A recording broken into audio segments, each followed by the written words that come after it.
शेतकरी मंडळी नमस्कार. कांद्याच्या वाणानुसार त्याची काढणीची वेळ ही बदलते.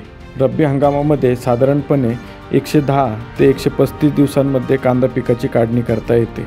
कांद्याच्या 50%हून अधिक माना पडल्या की कांद्याची परिपक्वता झाली व ती अवस्था आली असे मानले जाते. कांदे काढणीनंतर मानेसकट शेतात 3 ते 4 दिवस सुकवावेत.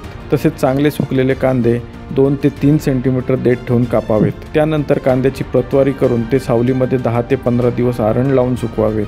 सावलीतील सुकवणीमुळे कांद्याच्या वरील पापुत्र्यातील आर्द्रता कमी होऊन उत्तम रंग तसेच साठवण क्षमताही वाढते. धन्यवाद.